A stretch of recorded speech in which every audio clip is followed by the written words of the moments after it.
This is lecture 4 in the Western peace traditions.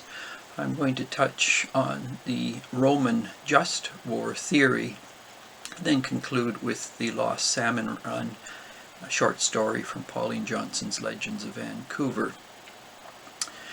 The ongoing dilemma in any civilization, culture, is under what conditions do a people go forward and give the green light to war. War, as one and all know, has tragic consequences, both for those who go to war and even those who return from war, and of course those who stay behind, what they go through psychologically. So war is never a first choice of anyone, given the consequences.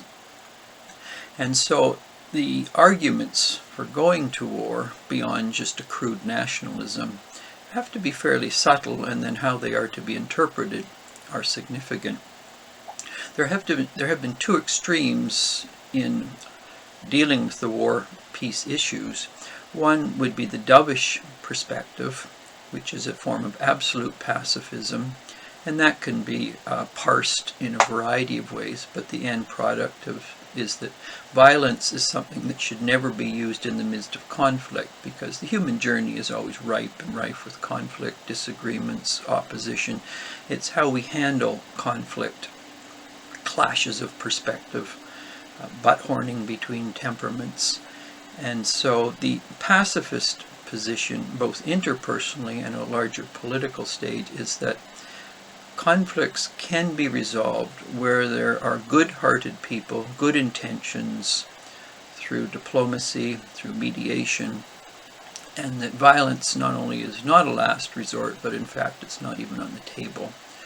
And so the dovish position, as I've mentioned in some of my earlier perspectives, when it comes to war and peace, takes the stance that non-violence in one form or another is the way to resolve problems. Some of obviously the contemporary people who have taken that position, as well, even going back, say, the 16th century, elements of the Anabaptist Mennonite tradition, the Doukhobors that came from Russia, Lev Tolstoy, Mahatma Gandhi. There are many others I could list in which their position is that pacifism, or the dove, is the way of handling conflict, clashes at a state level, tensions between people or in community. And in fact, tensions and conflict are a gift if understood in a certain way, because they can allow people to overcome their ego, their differences, and work to a higher unity. And so pacifism is one position, and that's often seen as variations of the left. The other option is a form of aggressive nationalism that we certainly see throughout history, in which states, as they move through time, are expansionistic. They are convinced that their ethnic, their historic people, are the best poised to move history forward. And so violence is then the means used if a people that they see as the enemy or the problem are not compliant. And so we get, of course, throughout history again and again, aggressive states. They can be, as I mentioned, nationalist. You certainly have in the 20th century.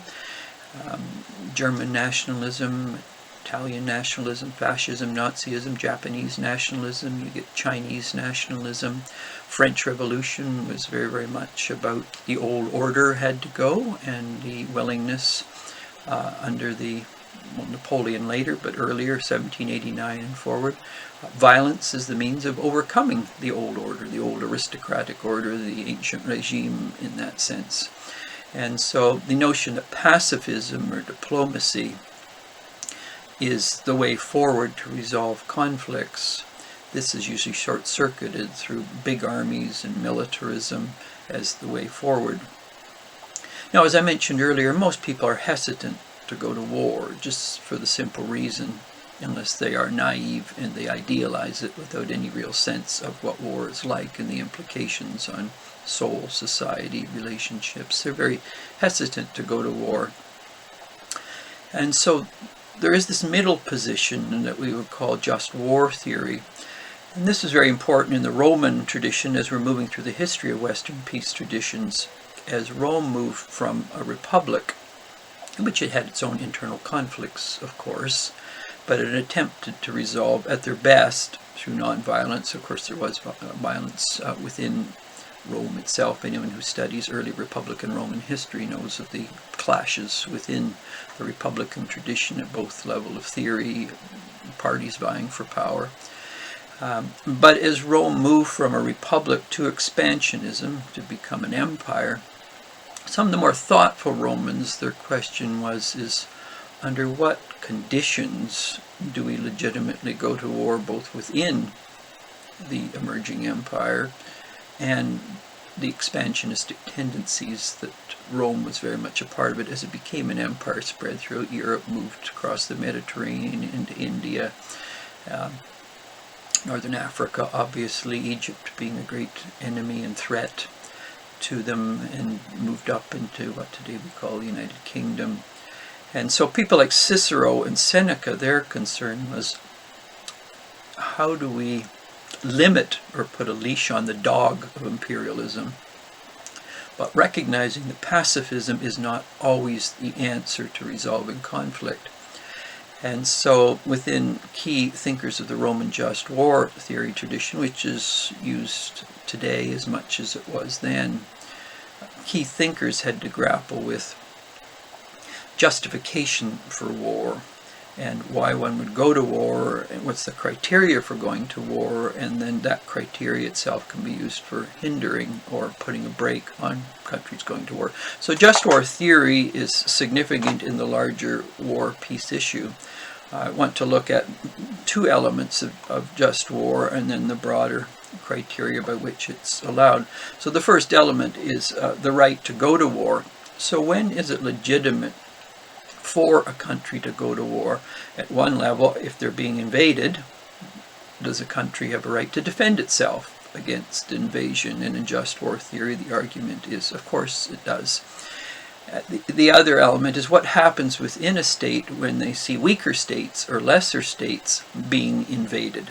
Should a country or a state or a coalition go to war, and it can be just? And so the two legitimate justifications in terms of the right to go to war is self-defense when a more powerful force is invading, and so either defense of one's own boundaries, one's own people, is legitimate, and also when other states are being colonized or being attacked, do states have a responsibility to defend weaker states from an aggressive imperial power? And so just war looks at those two elements, legitimate defense and then legitimate offense in terms of protecting countries which lack the military ability to defend themselves against an aggressive state. The second element then, if the first element is the right to go to war, the second broader element is the right conduct in war.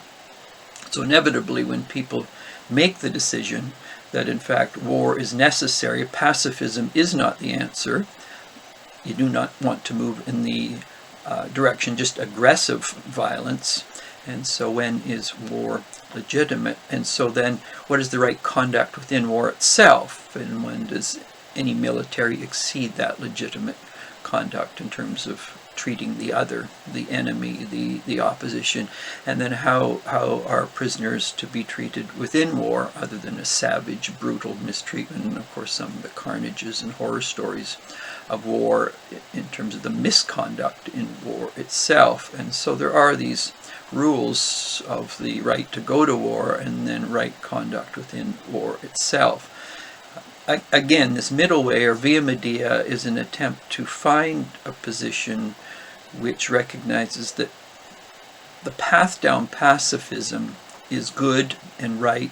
It's necessary, but it's not sufficient under certain conditions, when a very aggressive power will just stomp over people, and then there needs to be some sort of force to prevent greater slaughters and carnage. And if people think pacifism is going, or absolute pacifism in the dovish position is the absolute answer to an aggressive force, they themselves, if they're not careful, participate in furthering that aggressive nature. And so pacifism within just war is, as I said, it's necessary but not sufficient.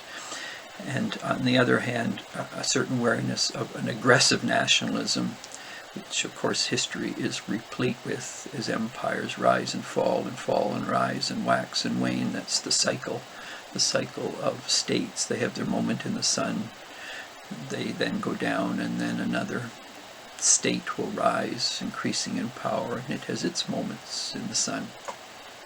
So just war then, if we look at those two broad criteria, the right to go to war and the right conduct in war, then what are some of the criteria that can be used for defining the proper criteria for war? So the first criteria is it a just cause?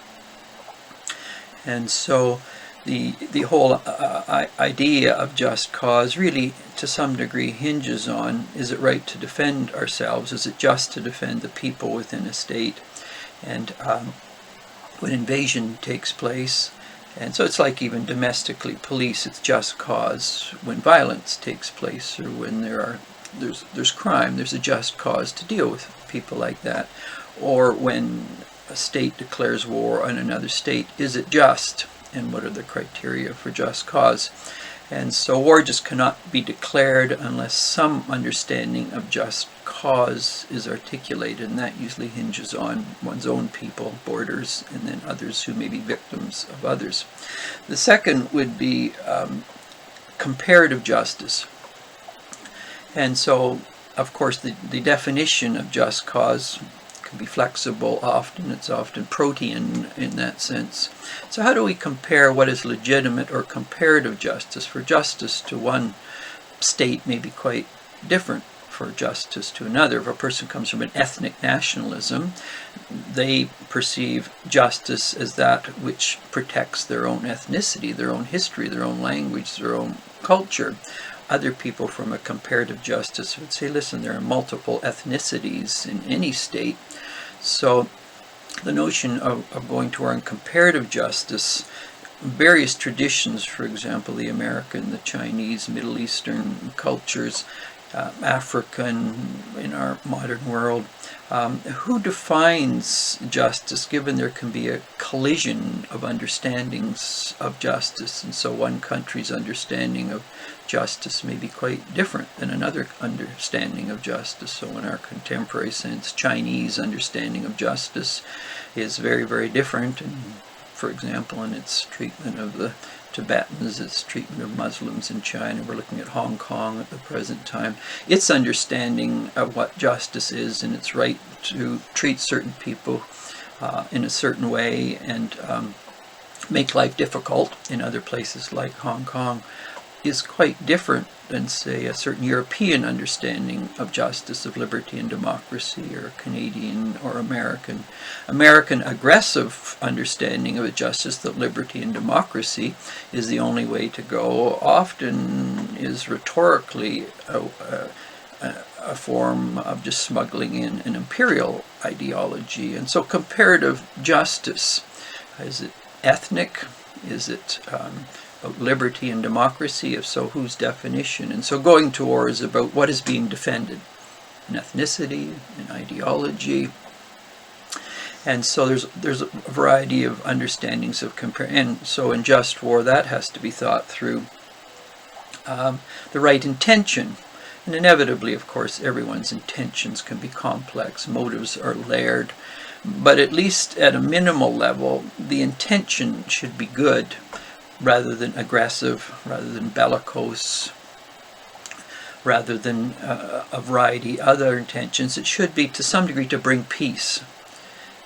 And so peace and justice, of course, are always one of those dynamic twosomes that are often at odds with one another, because peace can be held without justice. On the other hand, often the quest for justice at a certain moments in history undermines peace or predictability or security. We can see much of this happening these days with the situations and the protests in different parts of North America. There has been a peace to some degree, but often there is a lack of justice.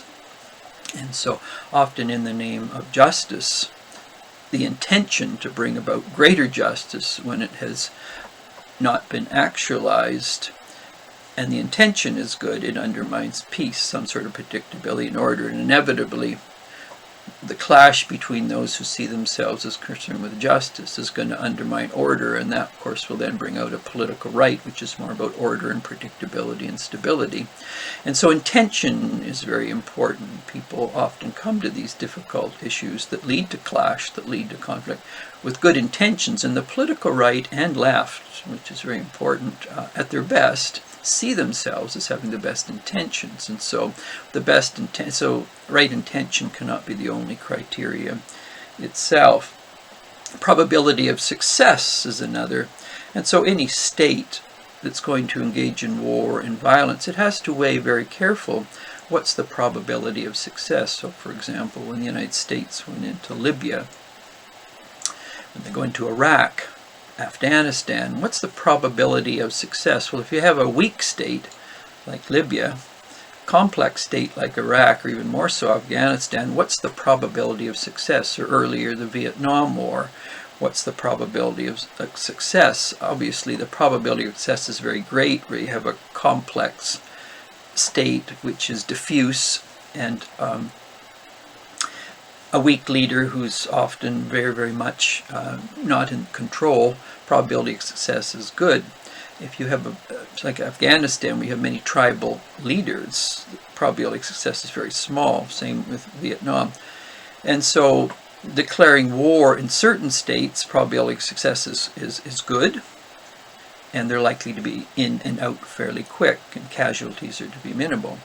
But to say probability of success, for example, given some of the human rights violations in China or Russia in the Middle East, you're not likely to see either the UN or United States invading China or Russia or Saudi Arabia, because the probability of success obviously is it's one of these impossibilities. And so weighing those sort of things, what's going on in Belarus today, what's the probability of success of even some form of intervention? Why is the UN in Latvia right now trying to put a brakes on Putin? So probability of success is very important. Last resort is another community. So what are the various means that can be used diplomatically, peaceful organizations, UN, non-government organizations, grassroots organizations, that in some small way can curtail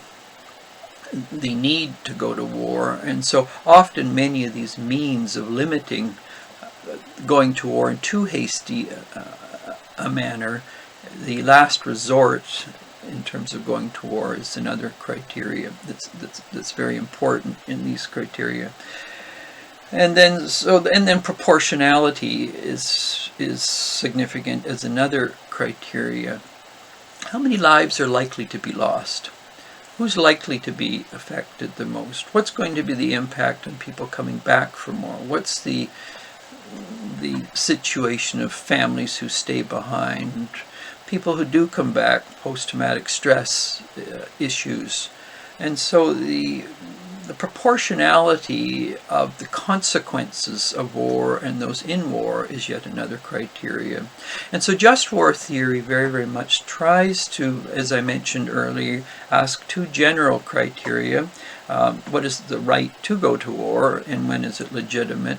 And what is the right conduct in war? And then the criteria I have listed attempts in some imperfect way to list the criteria. Now, those criteria themselves, the question always is, are some more core, some more secondary, some more tertiary? And so, are they all equal criteria that have to be weighed in the balance to determine whether war? And then how stringently are those criteria applied? And so a person on the right of center usually tends to be a little looser and more flexible in how they're going to apply it. Just war theory for someone like an Erasmus, 16th century, and other who lean in more a dovish direction, but are not absolute pacifists, but are very hesitant in giving the green light to war, can be very rigorous in applying just war theory, almost to the point where it walks hand in hand with a variation of a pacifist position. And so the criteria itself is prey to interpretation and application. So it's not like everyone agrees on how it's going to be interpreted and applied. There's multiple schools from the right, the center to left in the application of just war theory. And so to sum up, there are two extremes on the war peace issue. One is absolute pacifism, and that can occur in fairly simplistic, crude ways. They're very sophisticated, thoughtful ways of interior peace, exterior peace, subtler ways of opposing power. And you'll get this in Gandhi and Lev Tolstoy, elements of the Mennonite tradition, Doukhobors, and there are many other groups who have thought through in a very careful way the absolute pacifist position. And then there's very aggressive nationalism, and that could be ethnic nationalism, or it can just be nationalism of a multiplicity of ethnic groups in one state. The United States would be a perfect example of that. They're not just ethnically homogenous, or European groups for that matter. But that itself is seen as off on the aggressive nationalist imperialist right. And then there's just war in the middle, and I've looked at the various criteria of that, both generally and specifically. I want to just conclude with the return to Pauline Johnson's fourth story. It's called The Last Salmon Run. Again, within the First Nations tradition, war and peace are significant issues, and in the Lost Salmon Run, Pauline Johnson meets, it's in the Straits, right by Stanley Park. She meets this woman paddling, and she's well known as a leading woman within one of the bands, Capilano area, Squamish, and she hasn't been with the fishing during the particular season, and so she paddles up in the Narrows, and Pauline Johnson is on the shoreline by Stanley Park, and they greet one another with the paddle held high, and Pauline Johnson says to her, "Why, I haven't seen you all season. Where have you been?" And the conversation goes in. There's initial little digs by her against Pauline Johnson, comes from the Iroquois Mohawk, and she says, "Well, we are quite different from your tribes. We're not warlike. We're a more peaceful people, unlike the Iroquois and Mohawk. But let me tell you why. Let me tell you a story of a long, long time ago, of a lost salmon run that says a lot about relationships and how we understand the relationships of women and men, and what happens when we get those understandings of women, men, who leads a tribe wrong, the consequences in nature itself, in this case a bad year of salmon run." She tells the story of many years ago, before contact, before white people came. There was a chief in a tribe, and the issue came up, what is going to be what would you prefer as a child that came along? The tribe, the chief of the particular, was known as a warrior. He was a man who had led the tribe to peace, to security through war, and they were generally at peace. So most thought that his wife, who was going to have a child, he would say, we'd want a man to be born a child from your wife when she gives birth. And so they come to him as the chief who makes the final decision, and they think he's just doing, of course, is going to choose a male son as an heir who would continue the tribe. And he says, no, in fact, I would like if possible, a girl to be born. And this throws the tribe in a bit of chaos or pandemonium, because the notion is what protects the tribe, what moves them forward. It's a male leader who has wisdom, but he's also a warrior to defend them against others. And so the advice then goes to the medicine men, the leaders, the wise people, and then it's brought before the people. And the general decision is, no, we would like a boy to be born that will go on to be the warrior, the leader, the chief in the tribe. And the chief says, I disagree with you, but there will be consequences, and I'm going to step back on something like that. So the time comes eventually in which the birth of the child occurs from his wife, and it's a boy. And as a result of this, they obviously have someone who can, as he ages, become the leader of the band, the new chief. But what has happened in the process, they have chosen someone who is, by their very nature, not going to produce more children, not going to be more relational, not going to be more peaceful in terms of uniting people within the band and the tribe.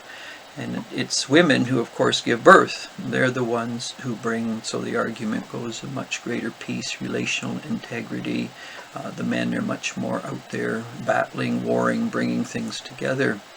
And so because the tribe chose a man, which was about warrior, it was about strength, it was about power, and not a woman who was more about peacemaking, as a result of that, the following season, there was a lost salmon run. The fish did not come up. The people suffered because they chose the warrior, the leader, the male, against the more relational, peacemaking male. And in that sense, the last salmon run goes back to the first story in the Legends of Vancouver about the two daughters, or the chief's daughters, in that you have this element almost of the female peacemaking and the male warrior.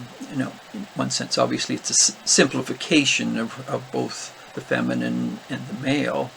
But what they're getting at in the last salmon run, if the choice is made for strength and war and power versus peacemaking and relational integrity and those who unite a people, then there will be implications. Nature itself will come and say choices have been bad, there are consequences to suffer, so do a total rethink on how choices are made for you as a people.